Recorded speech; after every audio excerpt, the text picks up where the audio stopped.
G'day all. First up, I'll show you the solution, aka workaround. This is what I'm up to.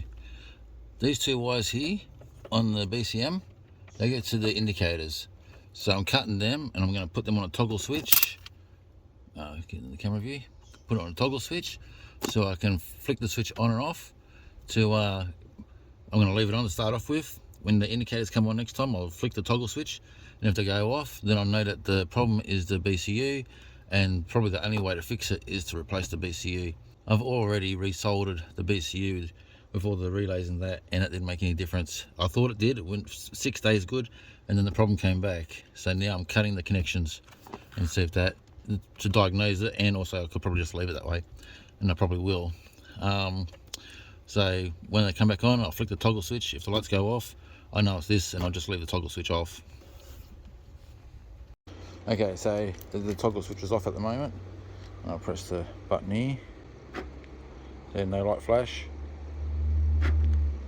I'll put the toggle switch on. Okay, so next time these lights come on, I'll flick that toggle switch. If they go off, I know it's the BCU. I'm pretty sure it is. This is pretty much the end of the line. If it's not the BCU, then I don't know what it is, and I'll end up doing my own wiring for the indicators. I've got a dip switch in line. I did make a video about putting it in, but for whatever reason it's disappeared. It happens occasionally. So I'll show you this here. I'll lock the car and unlock the car with the dip switch on. And you can see the indicators are working fine. Unlock. Now if I flip the dip switch and lock and unlock, and now unlock, you can see I have the control now over if I want those hazard lights to flash, or indicators to flash I should say.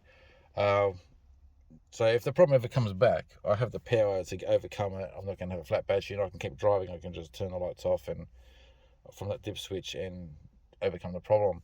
Why did it happen? I do not know. Why did it get better over time? I do not know. I can only assume water got into somewhere. Now rain did come in through the driver's side really hard, soaked the inside of the car. I've gone over the whole steering wheel and everything. I've gone over the dash. I've pulled the cluster out. I've gone over to the ECU. I've redone all the earth points.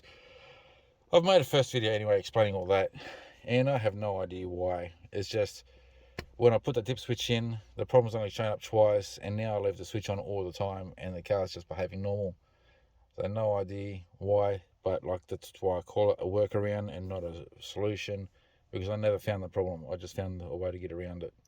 And if you're wondering what I'm doing here, that's a clip coming soon. I'm just changing a light. I thought my hazards were playing up, so I pulled it out, and that's when I discovered the light was not working. I thought, no, I might as well fix that up since I pulled that out. Anyway, that's pretty much it, guys.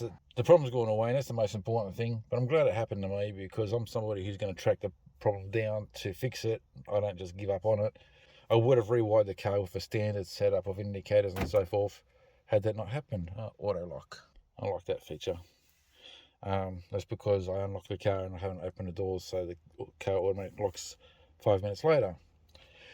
Okay, I'll catch you on the next one. Cheers, guys.